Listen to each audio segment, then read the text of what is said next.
Brewer. And I'm Lynn Brooks. A University of Alabama student is recovering right now at DCH Regional Medical Center after being hit by a car on campus. The latest on what happened is in our top story at 5. According to the UA Police Department, it happened around 2 o'clock this afternoon in front of Alston Hall. Officials say the student was riding on a skateboard and attempted to cross Stadium Drive when he was struck by a vehicle also being driven by a student. The victim was transported to DCH with non-life-threatening injuries. The cause of this crash is under investigation. Tuscaloosa and Northport are gearing up for a big show in the sky. The big 2012 Air Show is just days away. It will all happen at the Tuscaloosa Regional Airport. This year's show will feature the U.S. Navy Blue Angels and Golden Knights parachute team. This year's theme is honoring our heroes and will feature flying displays ranging from World War II era aircraft and the Korean conflict to present-day heroes currently serving in Iraq, Afghanistan, and other locations. The 2012 Tuscaloosa Air Show kicks off Saturday, March 31st and runs through Sunday, April 1st. The gates open at 9 a.m. both days. Flying starts at 10:30 a.m. For more information, go to our website. That's WVUA TV. From there, just click on the numbers and links section. If you're a fan of scented candles, now's your chance to get one with an Alabama touch and also help out tornado relief. Alabama First Lady Diane Bentley unveiled a new candle line today here in Tuscaloosa. The candles are designed in her honor and the executive residence. A portion of the proceeds will be donated to Tuscaloosa tornado survivors. Mrs. Bentley paid a special visit to University Club today to sign those candles. I think it's really neat to have something personal. It's only sold at the Mansion gift shop, so when you come to the Mansion, it makes a special gift for you. The line includes 5 candles. They can be purchased at the Governor's Mansion, or you can order those by calling 334-241-8824. Now a story getting national attention that hits close to home for anyone who's ever been affected by a house fire. The death toll in a West Virginia house fire has now risen to 9. According to Charleston, West Virginia police, a 7-year-old boy was taken off life support Sunday morning. Authorities say 6 other children and 2 adults were killed in the fire that started in a 2-story home early Saturday morning. The children range in age from 18 months to 8 years old. Charleston investigators are calling it one of the city's deadliest house fires in decades. Officials say the home had just one working smoke detector and it wasn't in a location where it would have helped the family. Charleston police say the cause of the fire is still under investigation.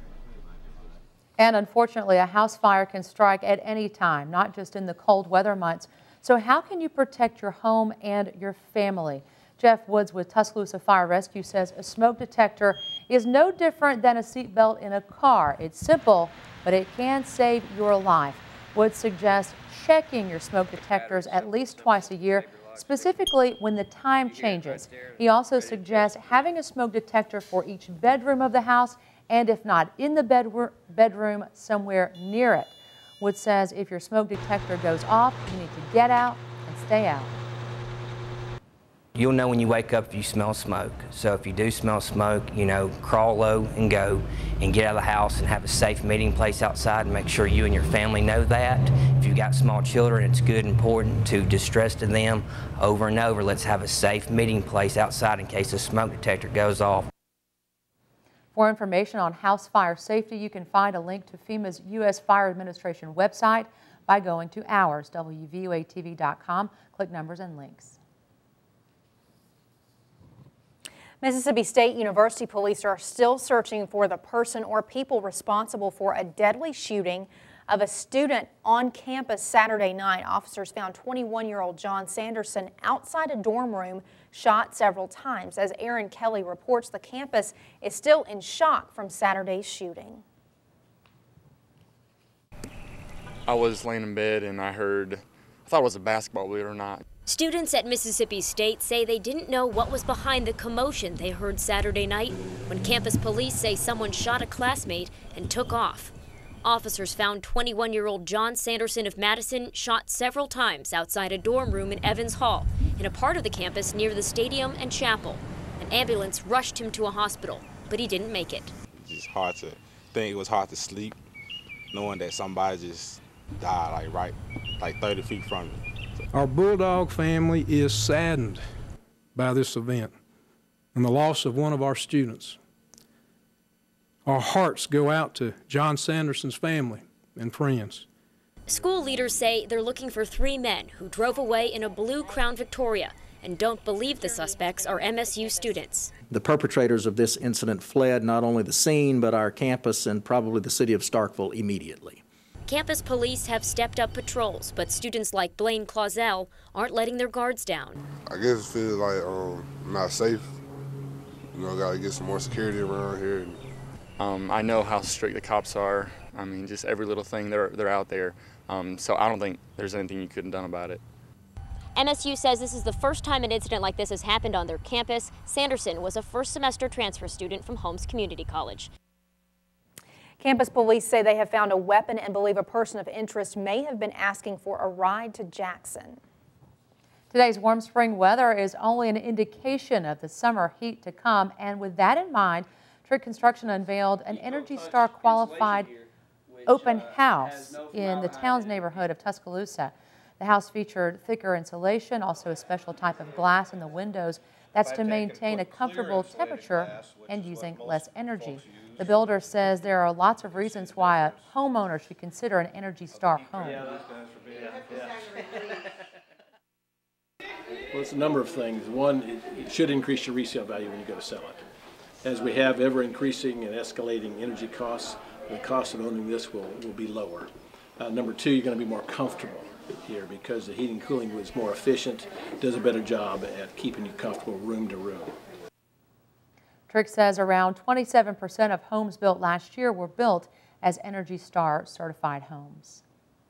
President Obama's signature legislation, the Affordable Health Care Act, has been met with controversy from day one. And after clearing a majority Democratic Congress 2 years ago, opponents have brought their calls for repealing the law all the way to the Supreme Court. Renee Marsh has more now from Washington. President Obama signed the massive 2,700-page Affordable Care Act into law in March 2010. Parts of it are already in effect, like people with pre-existing conditions are guaranteed coverage, and most under the age of 26 can remain under their parents' medical plan. But the main focus of the lawsuits is the requirement that almost every American purchase medical coverage by 2014 or face a financial penalty. If the court upholds that, could the federal government then order you to eat carrots? Could it order you to quit smoking? Opponents argue that forcing Americans to buy a commercial product is unconstitutional, and what they call Obamacare gives too much power to the government. But the federal government argues everyone will need health care at some point, and currently tens of millions of the uninsured are costing taxpayers and hospitals more, to the tune of $43 billion in uncompensated costs just in 2008. We're going to be very glad they called it Obamacare. You're going to see more people covered. You're going to see savings in the healthcare system. It's perhaps the most important Supreme Court challenge in more than a decade. With healthcare likely a big issue during this fall's presidential election, all eyes are locked on the nation's high court.